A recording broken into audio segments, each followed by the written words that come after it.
on Peacock, and the movie is called Pass. It's interesting. I'll say that I did watch it. It is interesting. So go ahead and check that out whenever you get an opportunity. KBLA 1580 Santa Monica. Unlike more, here is Elvis from the Black Information Network. Former Cowboys leader Enrico Taylor set to load his fate today for his part in the January 6, 2021 attack on the U.S. Capitol. Taylor wasn't at the actual riot as he was arrested days earlier for burning a Black Lives Matter banner at a D.C. church. The prosecutors are asking for Taylor to get 33 years in prison for his role in organizing things up at the top. Fans who bought tickets for the University of Colorado's home opener against Nebraska may be seriously tempted to lose on them before Saturday's game. The Buffaloes' 45-42 win in the head coach, African-American Deion Sanders at the helm of the TCU last weekend, has sent the prices on the resale market into an area usually reserved for Super Bowl tickets. And that's the latest. I'm Mike Moore from your 24/7 news source, the Black Information Network, and BRNews.com. Right now, opposed by runs at 150% off on select interior and exterior paints and exterior stains via Lowe's Good Side Weekend. Lowe's Home Improvement. Traffic 96 more homes and restrictions apply. See Lowe's.com/Weekdays for details. Also buys off. KBLA Sports Minute with Ray Richardson. Interesting match tonight in the U.S. Open tennis tournament. Two brothers are facing each other in the quarterfinals. Francis Tiafoe, ranked 10th in the world, takes on number 35, Ben Shelton. Tiafoe and Shelton are two of only three Americans left in the men's bracket. On the women's side, 19-year-old Coco Gauff is in the quarterfinals for the second straight year. She faces Galina Ostapenko of Latvia Tuesday morning. Chicago is trouble for the Dodgers. Starting pitcher Julio Arias was arrested on charges of felony domestic violence. This second domestic incident. Arias was released on $50,000 bail. His court date is September 27th. The Dodgers are in Miami tonight to start a 16-road trip. No debates, no speculation, just the info you need. That is your KBLA Sports Minute. I'm Ray Richardson. More news, opinions, and conversation when we come forward on KBLA Talk 1580. KBLA Talk 1580 is dedicated to empowering our communities by providing progressive talk radio for our lives. We strive to be an intersectional voice for the voiceless. As a black-owned and operated station, we're committed to highlighting diverse perspectives and creating safe spaces for young people. We believe that everyone has something unique to bring to these political, social, and cultural conversations. We are celebrating our conversations and our concepts. We endeavor to be international. KBLA Top 50 are always challenging issues to think more deeply about difficult topics and discuss them. Our mission statement at KBLA Talk 1580 is to create an inclusive platform that promotes civil discourse through honest dialogue. KBLA is personal growth and justice. So say to become an active agent. Our mission is to establish ourselves as the premier radio network with relevant programming across the Pacific, connecting people through shared experiences and collective power for lasting impact in these challenging times. KBLA Top 50.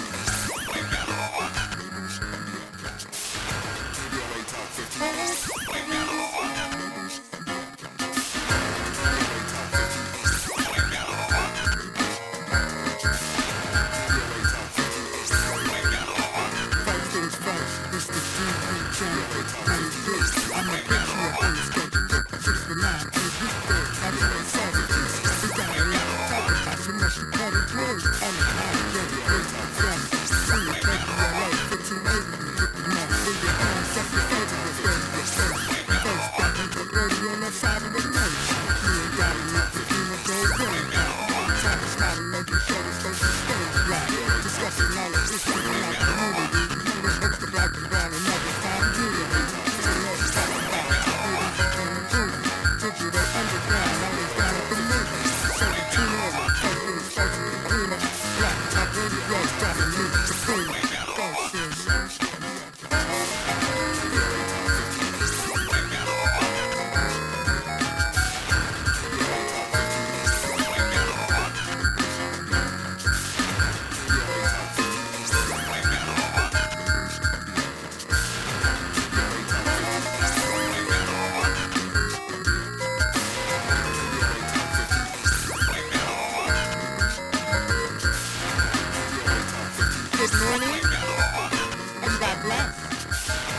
is the name of this show. It's called First Things First and My First Thing. Every single day giving thanks, giving praise, asking for blessings from the Most High, asking for the blessings of the ancestors and the elders, and let's go get it. Let's go get it. It's a Tuesday. It feels like a Monday. We got a lot to talk about. In fact, we got to put 5 days of conversation into 4 days. And you are invited to call me anytime, 800-920-1580, 800-920-1580 from any city, state, country. You can also connect via social media. It's KBLA 1580 on Instagram, my favorite, on Twitter, on Facebook, all the things. We're streaming right now on YouTube, youtube.com, KBLA 1580. There you'll see my, well, actually woke up in time in I think I always wake up in a timely manner, just how slow am I moving?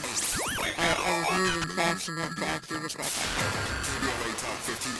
And we do have a lot to talk about. You know that typically in hour 1 we focus on the local. Hour 2 we go national, international, beyond. We have, freestyle phones, where you can bring up any topics of your choosing. And in our final hour we typically do a deep dive where we're doing a bit of a deep dive on this lovely Labor Day, and I'm glad we're here. And so we're going to do things a little bit differently. My partner in politics today, you know him from the LA Progressive, you know him as a Conversation Live, and his work as a filmmaker as well. James Farr, good morning. Good morning, Dominic. How are you? I'm blessed, and James actually came into the studio, so you want to see him. Good morning. Then we're looking at, hour 2 is going to be doing a deep dive on reparations. It's a talking point Tuesday, so we're going to be dealing with reparations. It's the perfect topic for a talking point Tuesday because there are so many ridiculous talking points. Denise Swan will be joining us. You heard from her last week. We're going to continue that conversation. And then in the third hour, we will have a Olympian in studio to talk with us about all things Olympics athletes. Down the road, but it's on the way. Okay, so as you know, 800-920-1580, that's the number that gets you in here, 800-920-1580, and those of you who are familiar with Mr. James Farr know that we're probably talking Pasadena. So if you're a Pasadenan, then it's especially a great day for you to call 800-920-1580. So you brought along a college thing. Good morning. Glad to say James, who is representing the second Michigan county from the ranks of the Pasadena with an intent to investigate a bit more about that. Her intent to file a lawsuit. She was placed on leave following an incident where many attempting to de-escalate a situation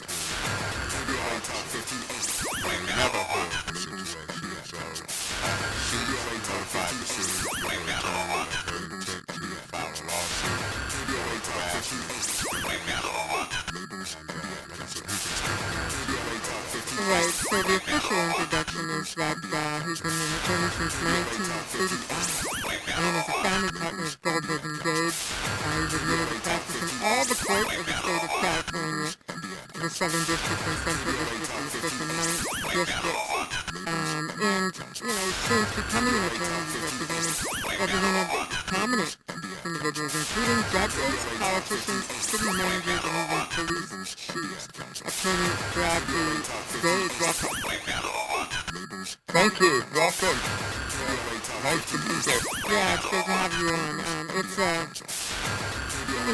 a pleasure. I know that people have heard of this case just because, sadly, it's so rare that we have an officer,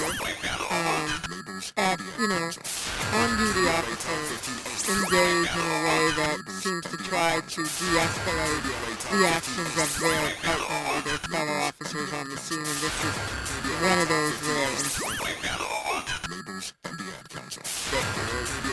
It's an important thing that officers are able to do that. Yeah, so, tell us the story of what happened. In your perspective, Officer Taisyn Crutchfield fighting in that shift, history being a national title holder, Crutchfield, the sergeant, an absence degree, but she wanted to become a police officer to help the community, that's the goal, in order to help heal some historical problems that we have seen between law enforcement and the community. In doing that, she came across a situation in which she felt that one of the police officers on the department was engaged in unnecessary excessive force towards a young man, and she tried to stop him from escalating the situation and to calm him down.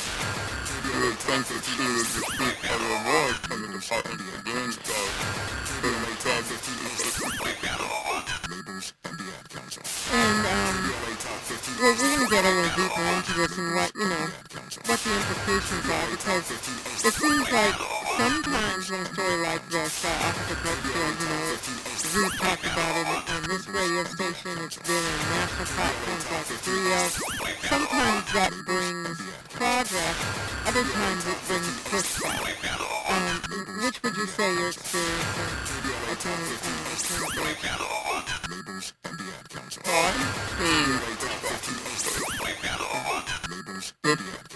Progress is being brought, but with action is the department says, okay, here's a young officer doing the right thing. We want to encourage that kind of behavior. They should bring us a roll call, talk to the other officers that have used to that, stop an officer and appear to escalating force, putting a young man's face into action.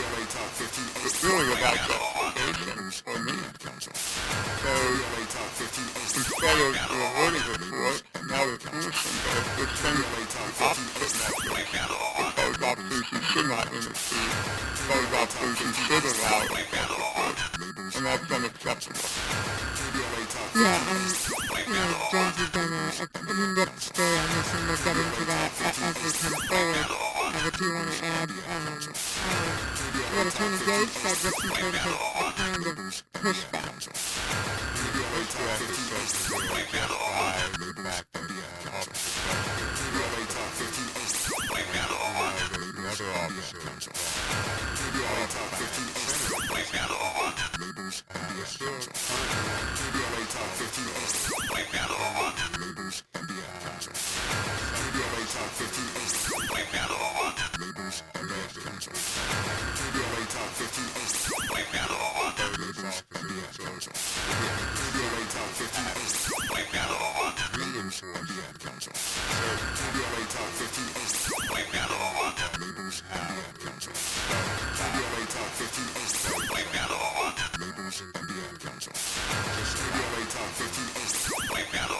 Continuing our conversation, and you're welcome in if you've got a question or perspective. 800-920-1580. We're talking with journalist James Farr and Attorney Bradley Gage, and you're listening to KBLA Talk 15 Minutes.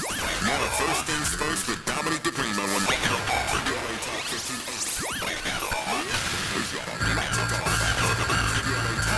Richardson, your sports connection here at KBLA Talk 1580. Join me and my co-host Neil Scarborough every Saturday night at 7 for Out of Bounds, the show that brings some flavor to the world of sports for 60 minutes. We take you beyond the scores and press conferences. We give you our point of view, the way black folks see what's going down. You can join the conversation and give us your analysis at 1-800-920-1580. Out of Bounds every Saturday night at 7 on KBLA Talk 1580.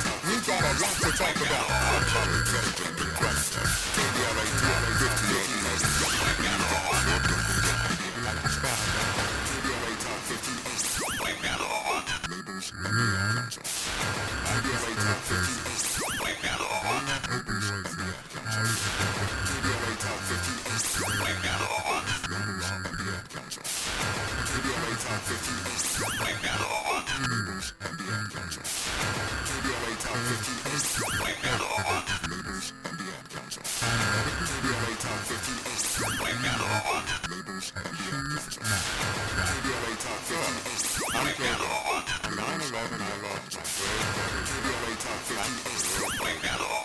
Emmons, a volunteer firefighter.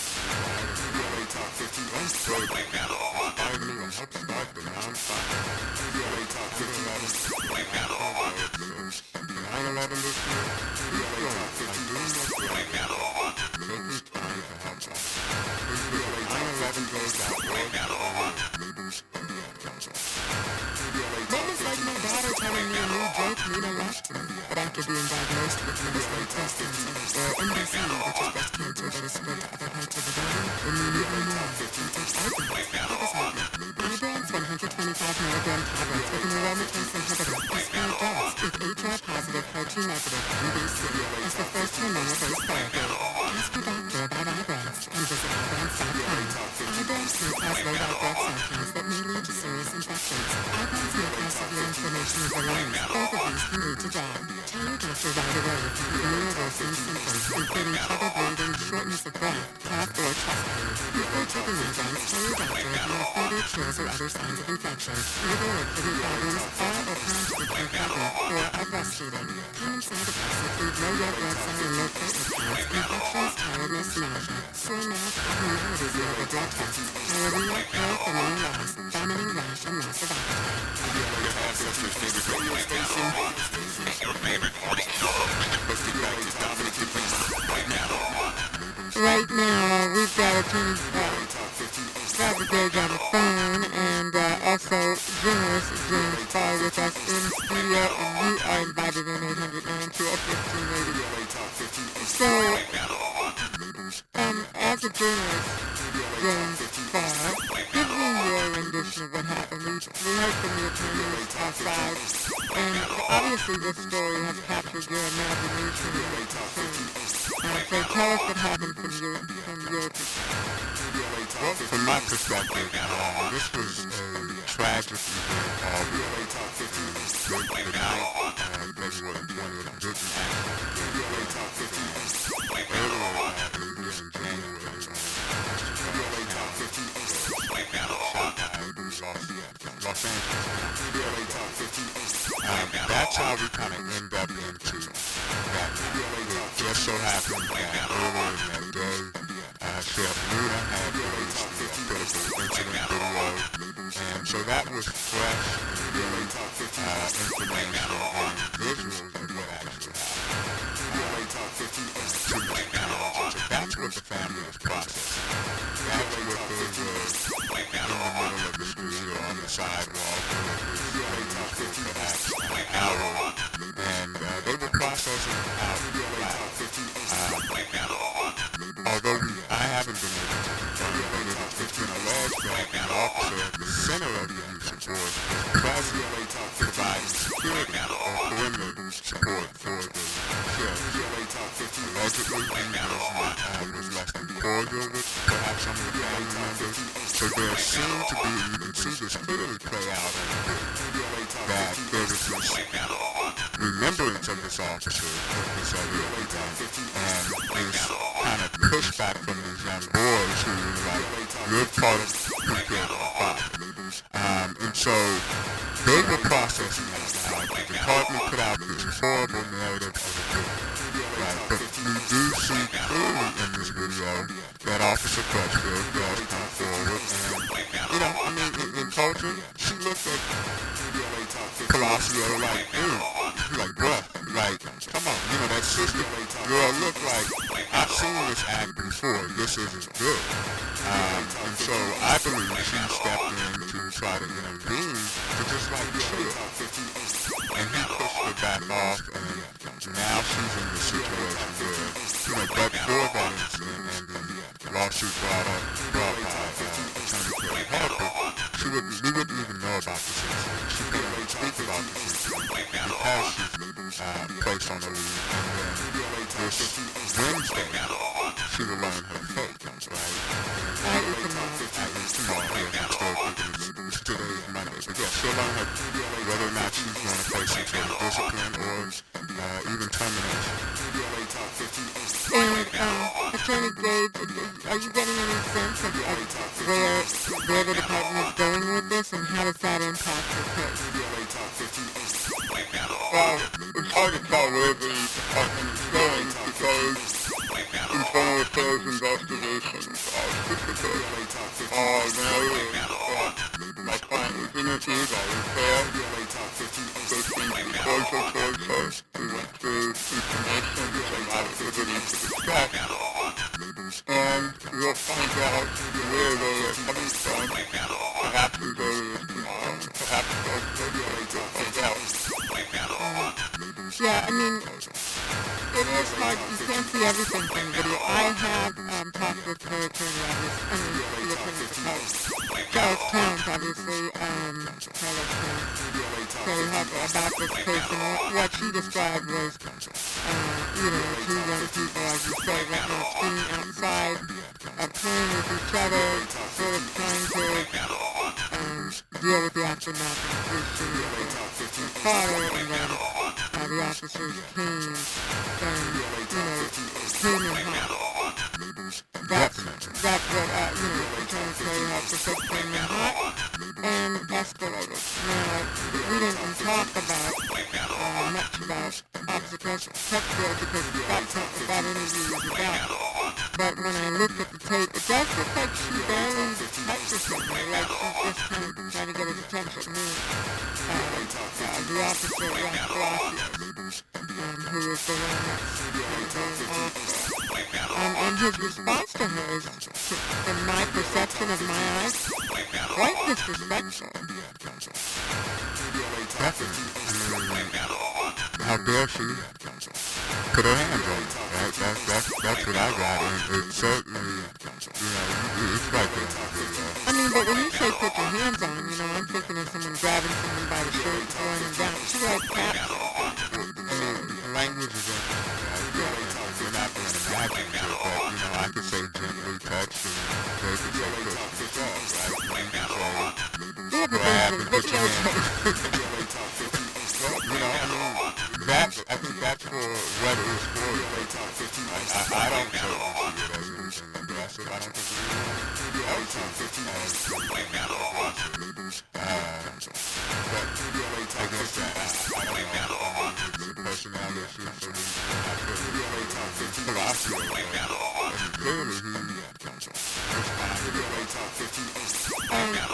Attorney Gage, what are the...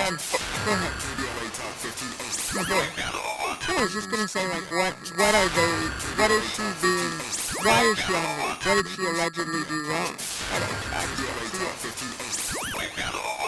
Well, the allegations are that she's being put on leave because of her race. So that white officers have engaged in far worse conduct and were not put on leave. That she has not been taken off of probation, and she's facing all sorts of potential discipline on a case where clearly she's doing what good officers should do, and that is that she was trying to stop an officer who appeared to be out of control and protect the community. That's the job.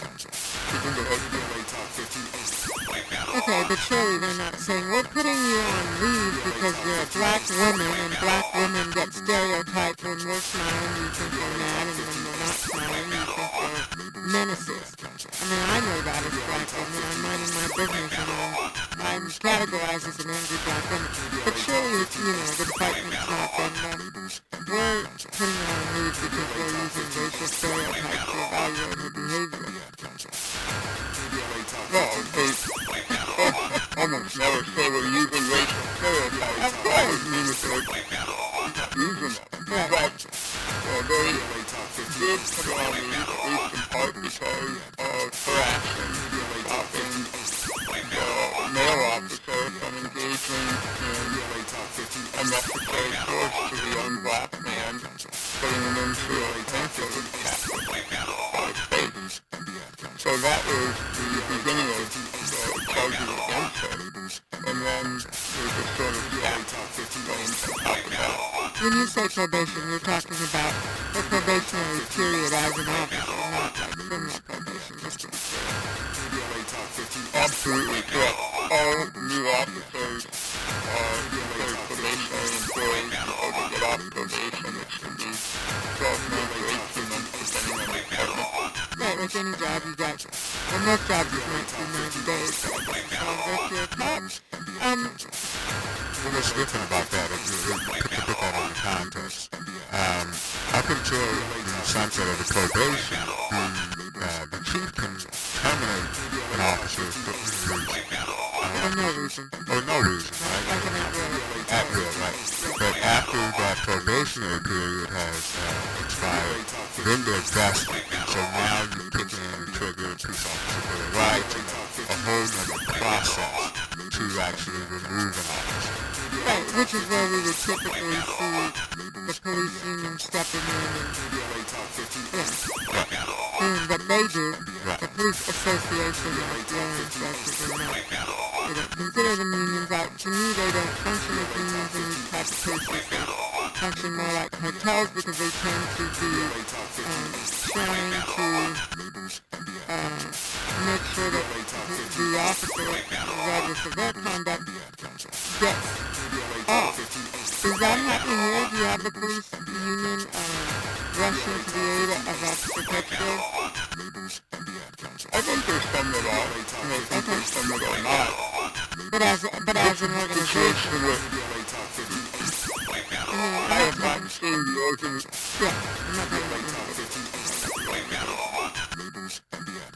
I personally have not seen the organization stepping forward, but that doesn't mean that they aren't. They haven't reached that point. we're going to take a wait and see on that one. What's your impression? I mean, not, at least not publicly. We shouldn't know about this. This should not be publicized at all. But for the actions of all of the officers that are involved, right? It's now a public discussion. It's a concern within community whether or not this officer who vested herself in community policing, and I write about this in the LA Progressive piece, she wanted to be the candidate. She wanted to help bridge the widening gap that already exists between folks who live north of the 210 freeway in Pasadena. So, if this is the standard, and we kind of looked at the last time we were the same his client, the current St. Cecilia, who is brought forward for Richard Lloyd Pace, are saying that these are things that are baked into all of these processes, right? It really gives the community a great deal of angst, concern, trepidation, and there's just not a whole lot of trust. Because she was still in her probationary period, Officer Crutchfield, her case was in the hands of the chief, right? Correct? Well, whether she was probationary or not, the chief still makes the decision of any discipline and the amount of discipline. And so, go ahead. The only difference is if you a probationary employee who don't have certain administrative rights of that, an officer who is on food probation has certain rights to appeal within the military context. Alright, we only have a minute left on this topic in sports. I'm curious, we'll get into this a little bit more on the other side, but I'm curious, what you think community can even do Well, community can be hopeful. I think they can say that we aren't going to put up with the racial inequalities towards police officers, and therefore, as a community, the racial profile, both sort of go hand in hand. I think that's right. I mean, we say where are the good officers, we always talk about, for those who accept that paradigm, that some good bad apples, I think it's a few bad sisters. But, if, in fact, as you say, we're asking people, officers of the law who need to do the right thing to step up, they can't stand by when they finish what they're doing. We're listening to KBLA. Reclaiming your time on KBLA Top 15 East. More first things first with Dominic Suprema when we come forward. Good morning, I'm Mike Moore, here's August from the Black Information Network. Congo Guns is recalling nearly 250,000 pounds of frozen chickens for dinner because they may contain pieces of plastic. The USDA Food Safety and Inspection Service says the box of basic chicken strips meals is shipped to retailers nationwide. Packages with best-by dates of December 11th, 2024 and January 3rd and 7th of 2025 are in pack. African-American writer and entrepreneur Lydia agreed to give publishing rights back to all artists and writers who have worked with Farr records. Consultants, Mills, One-Star, and the estate of Notorious B.I.G. now have the rights to their own music as do the songwriters. Sources claim that the situation so Goody is offering 9 figures for the catalog. And that's the latest by Mark Moore from your 24/7 news source, the Black Information Network on KBLA.com. By one get 150% off on select interior and exterior games and exterior screens via Lowe's Gift Card Rebate. Lowe's knows home improvement. California knows it for terms and restrictions apply. See Lowe's.com/rebates for details. While supplies last.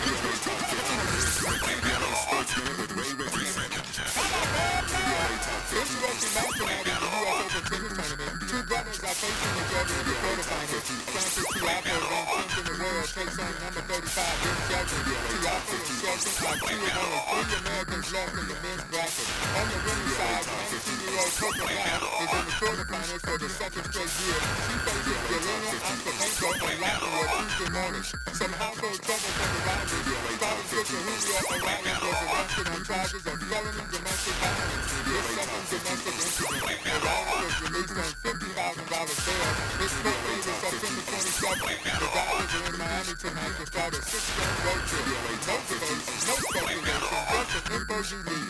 That's your KBLA Sports News. I'm Ray Richardson. More news, opinions, and conversation as we go forward. KBLA Talk 15. I'm David Goldberg, a bilingual elementary school teacher and the president of the California Teachers Association. As we start in the school year, there's something new happening in California public schools. The whole communities, the families, students, educators, and communities are making decisions as a grown. As a parent, I feel like really valued and in the education system. Many schools are urging their systems to fight violence with the communities. The curriculum is designed around students and their academics. I'm working in the schools of us. We see that we can't involve in student academics. With our double-digit growth in math, English, and reading skills, it's a more integrated, holistic approach to education. And this is the first time I've really seen a system change. It's innovative, but in our already workings, we invite you to learn more about community schools as we come together to reimagine public education here in California. And that's why I teach you brought you this morning. It's Travis Smiley, KBLA Talk for today is inviting you to join us on Saturday, September 16th, 10 a.m. to 12:30 p.m. for our very first economic empowerment event for the community. This event is free and it's powered by Caltrans. We're doing this in association with Rambo House, and here's Rambo to tell you more. Contracts. I'm going to say it again for all of the small business owners out there. Contracts. Rambo House, KBLA, Tavis, me, oh my God, this is going to be massive. I truly thank Caltrans for giving us the opportunity to focus on contract. Listen, that's what it's all about to be a small business in LA. That's how we hire on. That's how we expand our community is contracts. KBLA1580.com is for you to have a seat at our contract-focused event. Contract really does it again. We have over 900 last time. You guys know how exciting this is. And if you just that you want to get your contract and you're close to it, bring your friends out. There's October 16th at the Marriott Hotel. Listen, you know where to register. KBLA1580.com. Come see me. I can't wait to see you. Let's do it, Tavis. So be sure to go to KBLA1580.com for all the details. We'll see you Saturday, September 16th.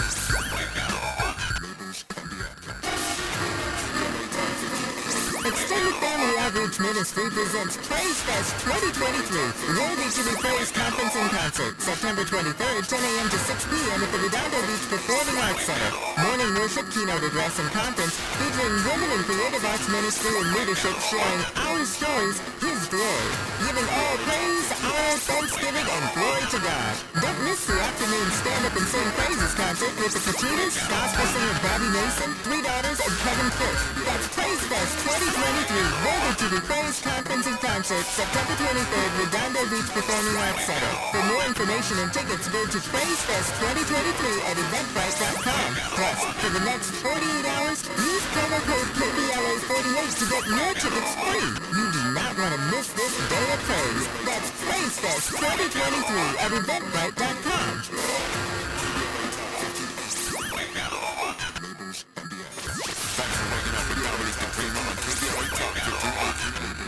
And with me in studio right now are LA Progressive in the Conversation Live, James Farr.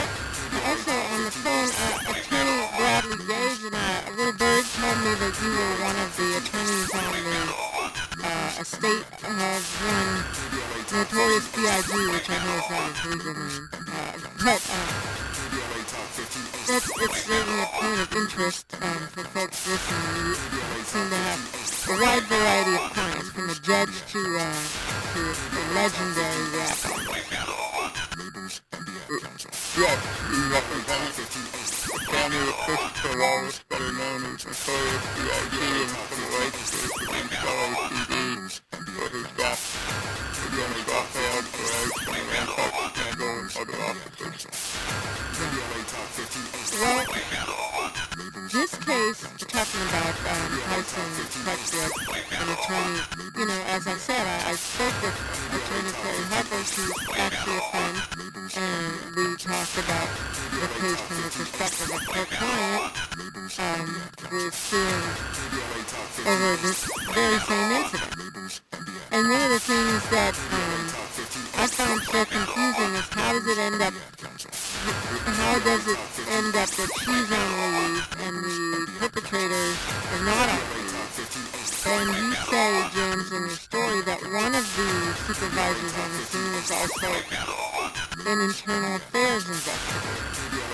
But that's what Attorney Terry Harper is alleging in her lawsuit, is that the three Officer Palacio, the on-scene sergeant or supervisor, and the internal affairs supervisor, Lieutenant Kirby, conspired to break in, destroy that put Officer Crutchfield on the news. But I think what's also interesting is this, and you're surprised that Officer Palacio isn't on leave. When do you ever see police go hands-on with something? You know, Attorney Gage and Harper have, and the video, we all know that what happened with Carlos Towns and the physical assault that was him being Harper referred to as face plant. But often when officers do go hands-on, a person's charged at minimum with a PC-148, which is something with resistance. And so, in the post-events, we see that this family was not charged with anything. They were not arrested, although they alleged through their lawsuit that they were. But since they weren't arrested, since they weren't, the department's basically saying that there was no use of force, that there was no categorical use of force. So that even changes how they report that information out to our police oversight commissions, to the public. It's almost as if no one knew about this, no one would have known about it. And that's the space that the procedural process operates in, where the public is these things off the bat. Well, I mean, it's that kind of wrong, right? I mean, they were definitely detained. They were handcuffed. The mother was also, detained. But that's the court works that part. Right, exactly. That's, were they arrested or were they not? But at what point are officers allowed to put their hands on them? And they typically, as Harper pointed out, that's a contested cop situation. That you ain't in charge of something. Right. It seems like the police chief would want to make an example of this in the way that, see, we have a good cop. We have good cops. We have people that are ready to come forward. But as you said, Attorney Gage, that is not the response that was so far from the police chief. We'll see what they say when they come back. But is it true that there are no black women in the force? My understanding is that Taisyn is the only black female on the police department. And also, whether there's an arrest or not. Whether there's an arrest or not, a real interrogation and put into a police car that constitutes an arrest. But regardless, the use of force by an officer is not to verify whether it was an arrest, but whether it was necessary and reasonable under the circumstances.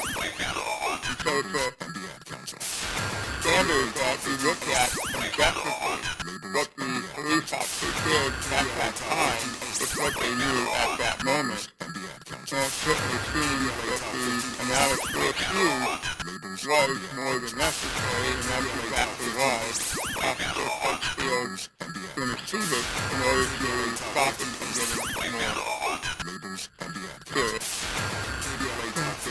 And you're alleging harassment. What else is she? And by the way, I assume that what James Farr wrote in his article is correct. It doesn't matter how they rule. In other words, if the department comes back and says, you know what, our bad, she is not going to be disciplined at all. The lawsuit Well, anything is possible depending on how the department reacts. But they've already punished her more than they should have.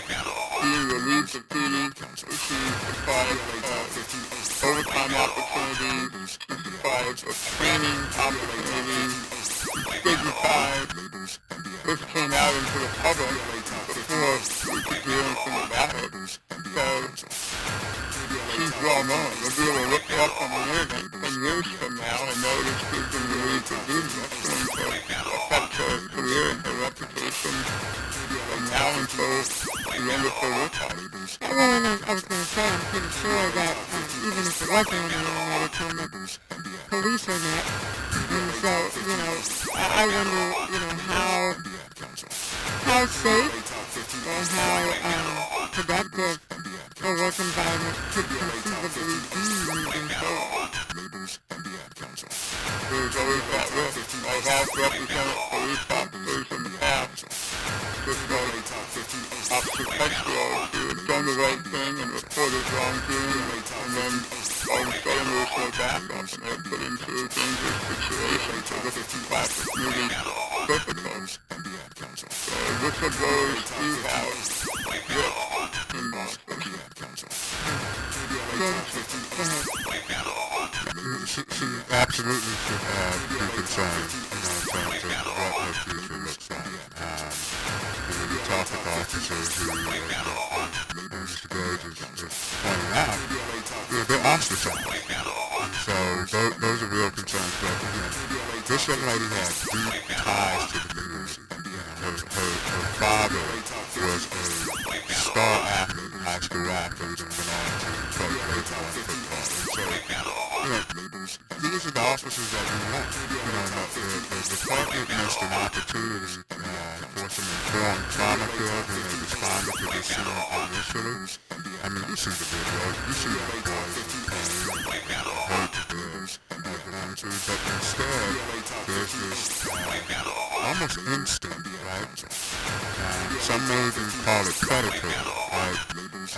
Where it is absolutely okay to physically assault black people and black folks in the community and black children, right? In front of their mother, right? I mean, to arguably if this were a little bit west of the Rose Bowl in that community, I doubt these officers would have come in with such a level of disconcert, right? I mean, this was put out as an emergency, and they came in hot.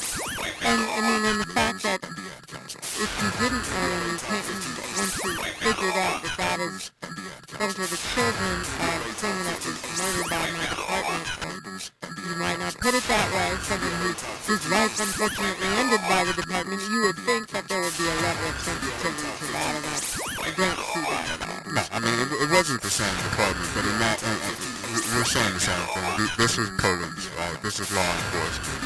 And one of them, they believe, was present on because you're saying it's all to do with It was a sheriff. But they were working in collaboration with the police?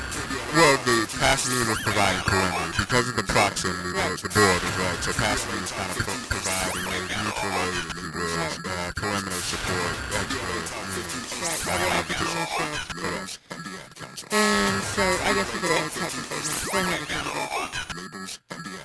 According to the lawsuit, that Officer Taisyn was involved in the January 22nd, 2023 shooting outside town.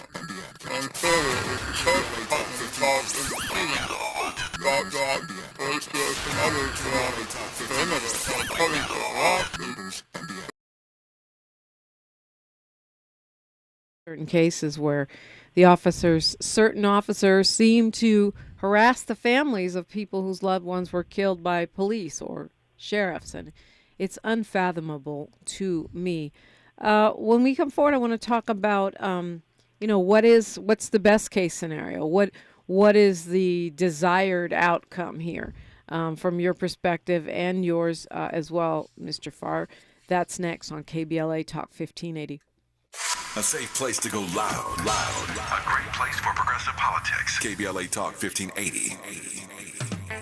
The Los Angeles Urban League helps African American and others in underserved communities achieve true social parity, economic self-reliance, and civil rights. For over 100 years, Los Angeles Urban League has ensured our communities have access to careers with living wages, opportunities to start and grow businesses, and clear pathways to personal and professional growth. Programs like BizCamp, Construction Career Academy, Bob Business Ready, and B-Warp. The Black Wealth Attainment and Retention Program are examples of the ongoing events designed to make our centennial mission to rebuild Black Wall Street right here in LA a reality. To sign up for our newsletter or to support the Los Angeles Urban League with your time, talent, and donations, visit laul.org. That's laul.org.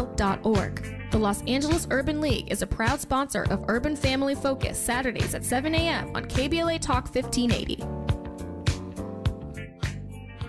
Are you looking for a tax preparation firm that understands the unique financial challenges of African American business owners? Then look no more. Wealth Management Financial Advisors can prepare and file your individual and business taxes. They're committed to providing their clients with the best possible service. See how they make the greatest impact on your taxes. Find them at wealthmanagementlb.com or call them at 562-427-8877. That's 562-427-8877. For all of us, this generation and the next, there is simply no place in our lives for litter. And yet, it's everywhere we look. And unfortunately, it does belong to all of us. So, let's come together and create a litter-free, clean California, once and for all. Remember to properly dispose of your trash and recycling. Secure truckloads with tarps to keep debris from flying out. Clean out your car when you're at a gas station. Take pride in your community by organizing a cleanup event. Or join a cleanup event near you. Zero litter is the goal. Join us at cleanca.com. That's cleanca.com. Let's do it together. Brought to you by Caltrans. cleanca.com. This is KBLA Talk 1580, where hate loses and love wins. Okay, so just to be clear, I guess, Piers, I may have made folks confused. It's a confusing situation. I may have been a bit unclear. So in the case of Carlos Towns, the dad who was killed, he was killed by the Altadena sheriffs. Correct. Which is a partner agency to the Pasadena Police Department because they're right next door to each other.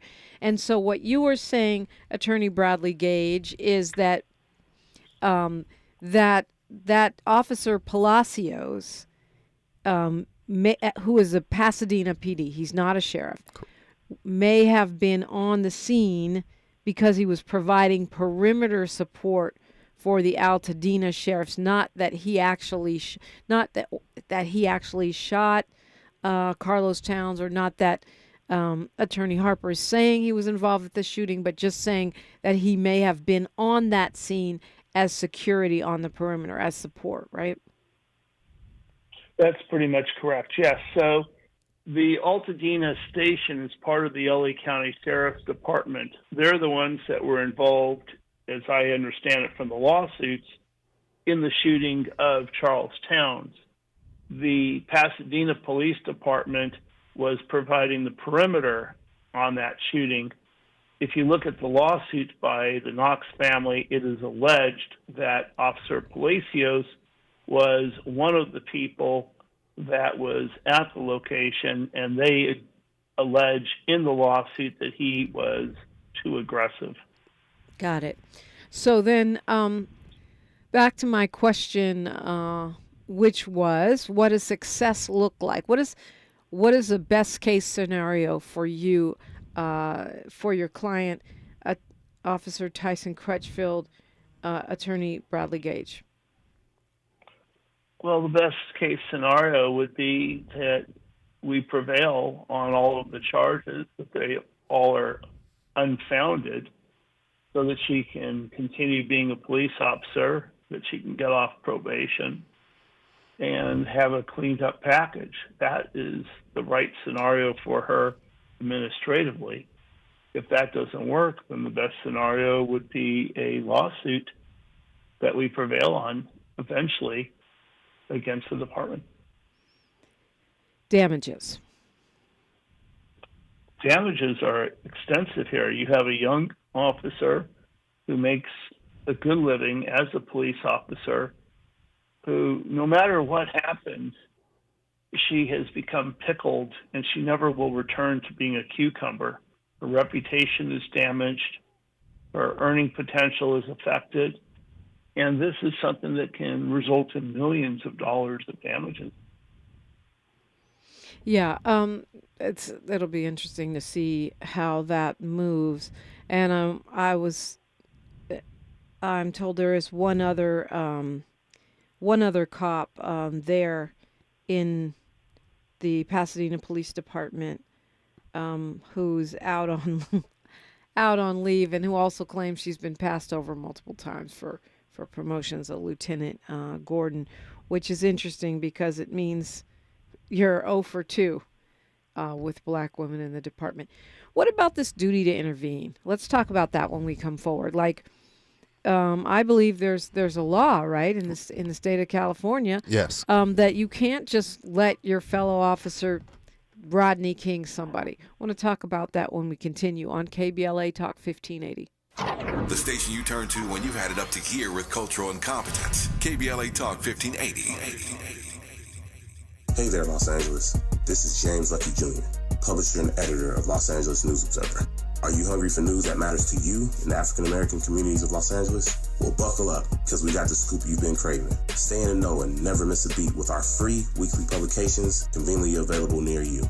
Or hop on the digital wave and become an exclusive subscriber at OGNSC.com. Don't forget to join the party on Instagram and Twitter at OGNSCINC for behind-the-scenes access and sizzling updates. No more FOMO. Let's stay informed, connected, and empowered together.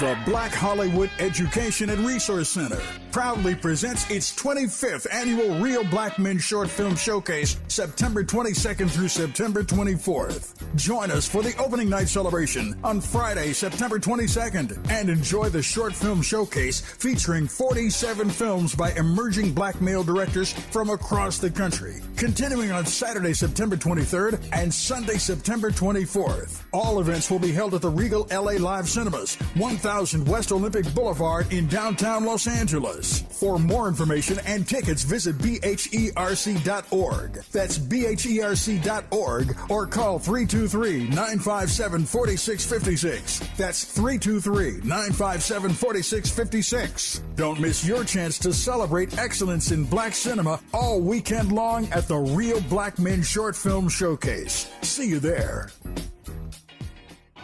When my family does Walt Disney World Resort, we do it big. Bippity boppity big, like Cinderella Castle. Uh-huh, big, like those juicy turkey legs from Gaston's Tavern. It doesn't get any bigger than the Tam Tam Drummers. Get it, Grandma? Yeah, and big like Goofy's kicks. Yup. It's your world, so do it big at Walt Disney World Resort.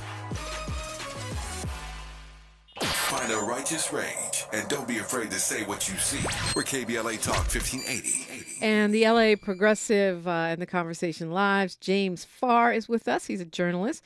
And also we have Attorney Bradley Gage, who's representing Officer Taisyn Crutchfield and has many, many other cases going on. But talk to me, I don't know if you want to start, James, about this duty to intervene, that in fact we should see more officers being held accountable for not intervening in these situations rather than what we're seeing here, which is an apparent punishment for doing the right thing.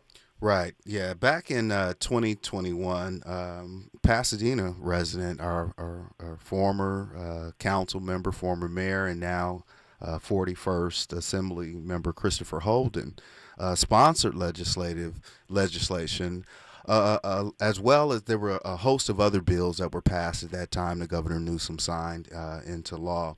But this came as a result from the George Floyd murder, where officers in California are now required to report excessive force, and it is based upon what a reasonable officer believes is excessive force. And if they do not report this in real time and immediately, they also could be disciplined the same as the officer who was committing the excessive force. And so the question that should be asked is, why didn't any of the other officers on scene kind of see what was going on? To your point, Pasadena is such a small agency, and so these same officers are on patrol within the same community. So you'll see a cross-pollination of different actors or officers involved in certain scenes right throughout the city, just playing different roles. One time they're the shooter, the next time they're the cover officer.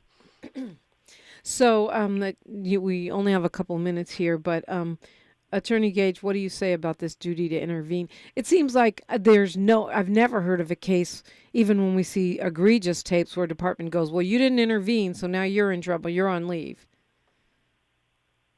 Well, they only go after an officer for not intervening when something goes viral and you can see the officers in a video engaging in outrageous uses of force and others standing around not doing anything about it.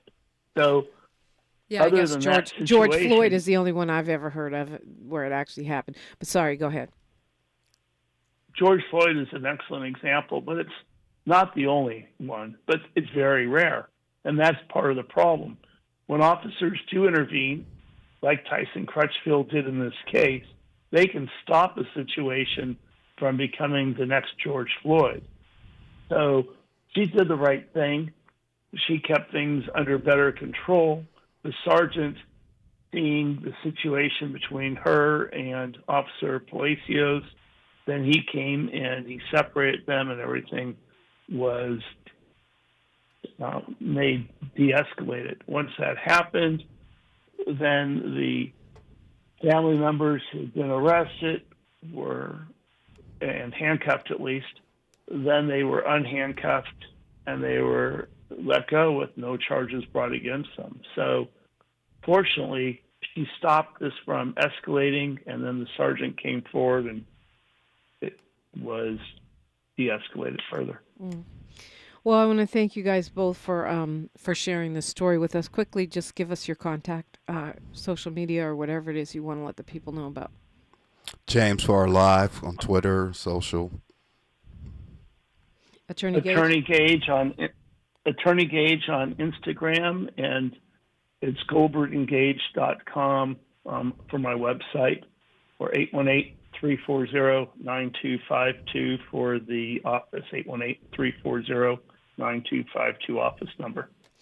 Well, Attorney Bradley Gage and journalist James Farr, thank you so much for joining us this morning. Thank you, Dominic.